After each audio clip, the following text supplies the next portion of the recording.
Happy holiday to one and to all.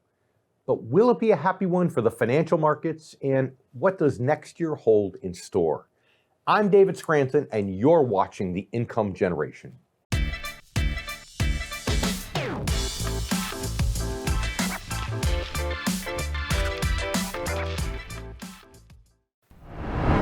Hi everyone, and thanks for clicking on today's video. Inflation, interest rates, COVID-19. As 2021 winds down, big investors are closely watching a lot of uncertain issues. And the truth is that most of these issues have been around all year. Yet none of them kept the stock market from hitting multiple record highs in 2021. But will that trend continue next year? Or is the market volatility that we saw in November a preview of more to come?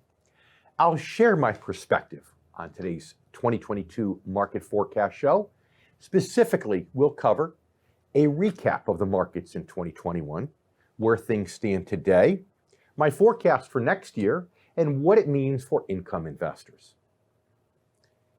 By pretty much any measure, the economy has shown great resilience since the depths of the coronavirus recession. Real GDP, the growth in real GDP actually hit 6.3% in the first quarter of the year, 6.7% in the second quarter, before cooling to 2.1% in the third.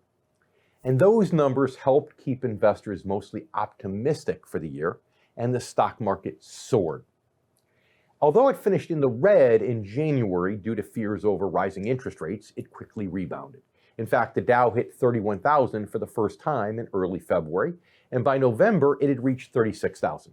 As for interest rates, that yearly spike that happened early on in the year wasn't the only one this year.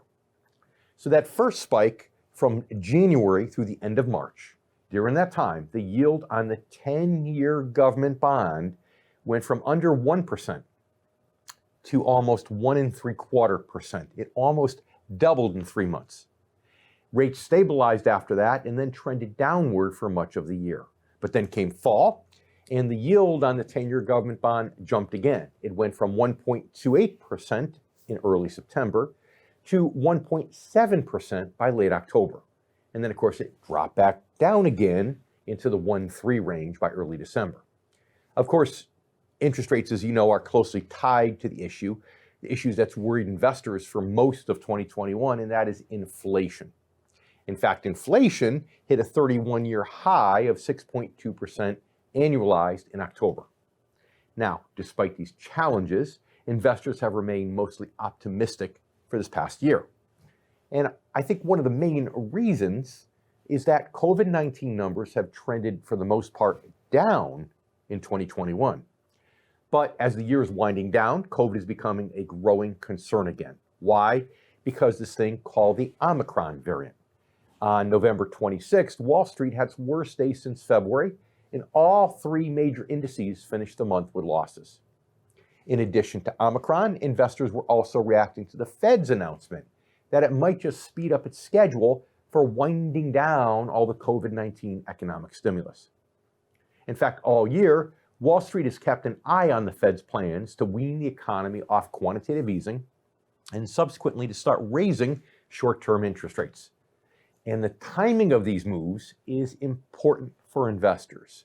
Why? Because mistiming them could send the economy back into recession or cause inflation to become entrenched.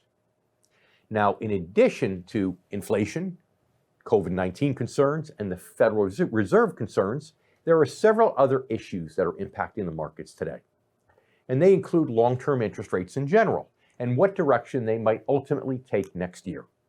Also included in that list is President Biden's tax plan and how much it might hurt corporate growth. And also on the list is global politics, particularly our ongoing issues with China.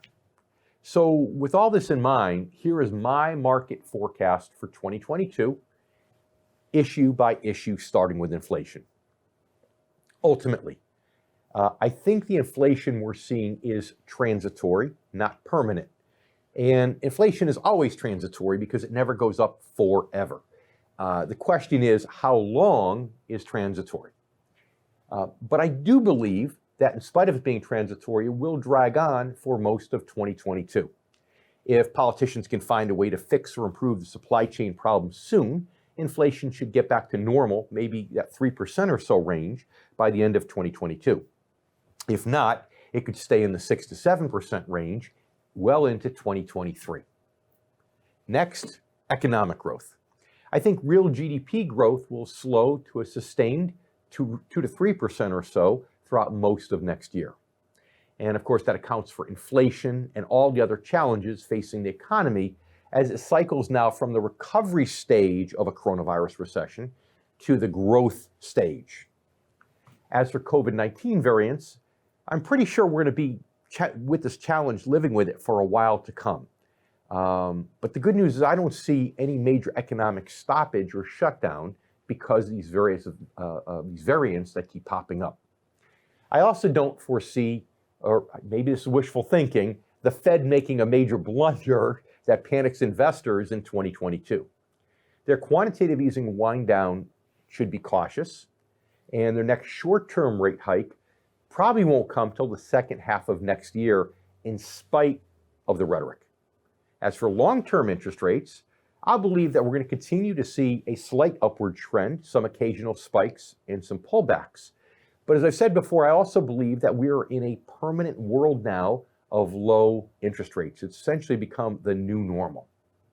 So with that said, I think the yield on the 10-year U.S. Treasury will remain under 2% through most of 2022. These and some of the other issues that I've mentioned will continue to spur volatility in the stock market. But I believe resilience will win out again.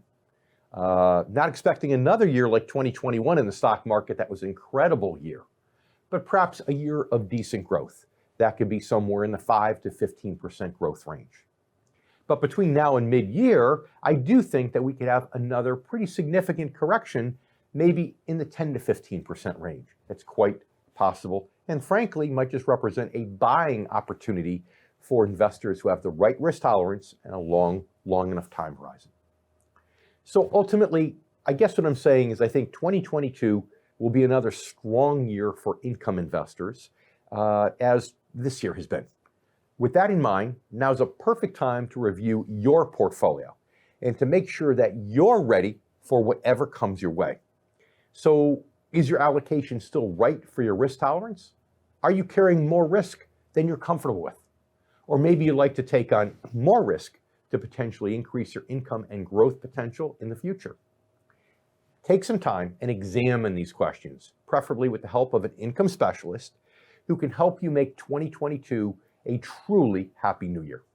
Now it's time to bring in our guests. First, Jeff Small, president of Arbor Financial Services, a retirement income store located in Melbourne, Florida. Jeff, it's always good to see you here and getting your help on the income generation. Dave, I love being here with you. Can't wait to talk. Great. And I know you also can't wait to talk to our today's special guest, Jon Najarian, options trader and co-founder of Market Rebellion. He's also co-author of the book, Follow the Smart Money, and making a special effort to join us today from O'Hare Airport. Jon, great to have you back on the show. Well, it's great to be back with both of you guys. And given what's just happening in the markets with nervousness over Omicron and, of course, Fed, I'm excited to discuss these with you.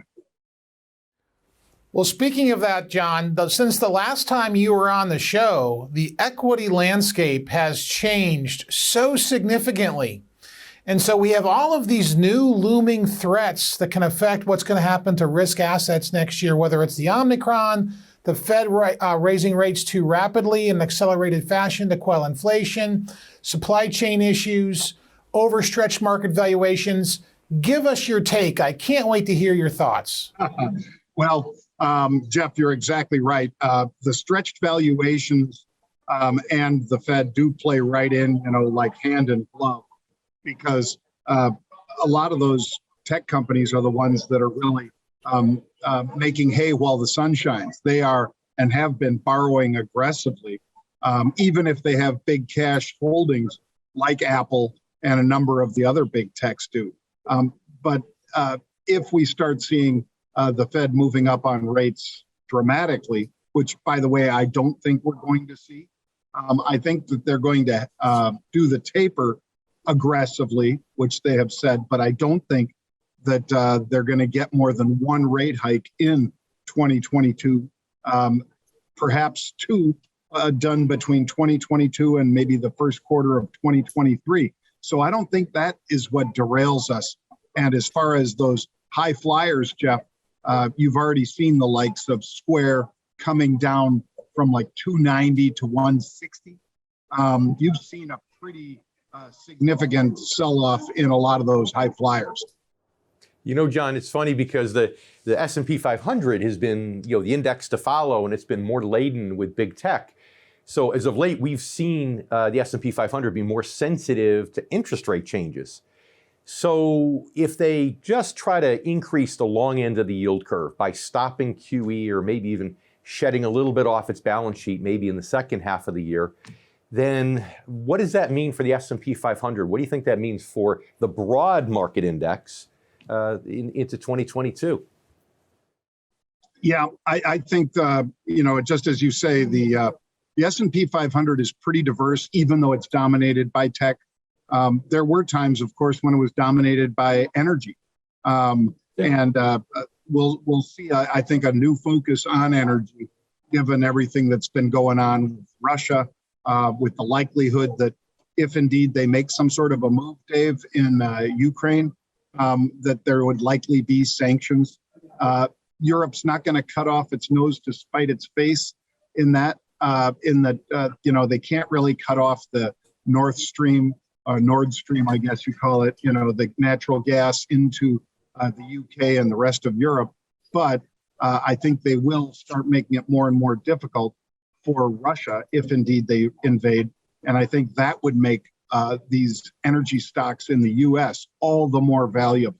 So look for, I think, maybe a re-rating of energy and some of the materials that'll benefit from, the president's agenda. And I think some of the tech stocks might be in the doghouse for at least the early part of 2022. There is no historical precedence for where we are today and how we look at the stock market going forward over the next 12 to 24 months, other than the market's overstretched. And so for our viewers and for our listeners, where can they find value next year? Is it in high yield? Is it in fixed income? Is it in banks? Where should conservative investors in an older mindset be investing today? Well, I think you hit on all of them really right there. Banks, yes, because I think the bond market will move up rates more than the Fed will. And so the beneficiaries will be the likes of Morgan Stanley. Why them instead of Bank America? Both will benefit, but Morgan and Bank America both will have those margin loans that you guys know about from an investor that decides instead of buying 1,000 shares of a stock, they'll buy 2,000, and that second 1,000 will be bought on margin. Not a lot of paperwork necessary for that. Once they have that account open, it's not like a mortgage where there's a stack of papers like that people have to fill out. So I think they get an immediate benefit of higher rates. And I would say keep an eye on some of the utility stocks, because if they get hit, Jeff, in the early first part of 2022, I think they will be very much a focus for the rest of 2022, because my belief is the Fed is not going to be able to move on rates very much. I agree with all of that. But I think, like you said earlier, the tech sector is going to get hammered pretty hard in the first quarter. We'll see where it lands. For our older clients, though, we like things that generate interest earnings, don't we, Dave? Absolutely. And the question then that I would have, John, is, okay, if interest rates go up, I get it. Energy could be a good sector along the way. Financials could be a good sector along the way. And bonds could take a hit depending upon what credit spreads do. But what if the long-term part of the yield curve doesn't go up significantly? What if we back out of quantitative easing, but there's just so much money out there that they keep long-term interest rates low, the long-term part of the yield curve, that is? Then in that case, what do you think will happen? What are the best opportunities, if that happens, in the markets for 2022? Well, and I think that's a great point, Dave, because there is going to be a lot of money chasing. And, we've all talked about TINA, that there is no alternative, TINA. For the people that are seeking those yields, like you say, the income generation and so forth, I think that if they're scared out of the stock market a little for whatever period of time, a lot of that money, of course, flows into the bonds in one way or another. And so that's a bit of an offset if the Fed isn't actually working hard to move rates up and is instead just tapering. Bonds, even though they might look like, boy, we have to have set a high for those bonds and they can't go any lower on yield or higher on bonds. I think that might be one of the surprises of 2022 for people that are actively putting money to work from the stock market into money markets and bonds. So it sounds like you never want to make adjustments in portfolios, especially if someone has a longer term time horizon based upon the headlines, right? But it sounds like in this case, people really do need to be watching the long-term yields and specifically the signals coming out of the Federal Reserve. And in many ways, it might be more important now than it's been at any time in the recent past. Yeah, well, the new vice chairman, Lael Brainerd, is a very dovish Fed person. And obviously, I think for the first time in his career as a Fed person, Jay Powell has been hawkish. So there's going to be a little bit of this, a little bit of that fight between them. And yet we all know that when we're generating debt the way we are, Dave and Jeff, it's going to be really tough for the Fed to increase rates because it will hurt the government's own pocketbook as much or more than all collectively the citizens of the United States. Yeah, you're right. Well, I hope you're right. I hope the Fed doesn't overreact. I, too, am looking at maybe only one short-term rate hike second half of the year. So again, hopefully you're right. We're out of time, but we'll have to have you back to talk about taxes and tax law changes and how those types of things could affect the markets moving forward. Always want to get your insight in that. Jeff, John, thank you both for spending time today. Thank you, David. Thank you, Dave. Thanks for watching today's video on my 2022 market forecast. If you enjoyed it, click the thumbs up button, give us a like, and make sure that you subscribe to our YouTube channel for new content each and every week.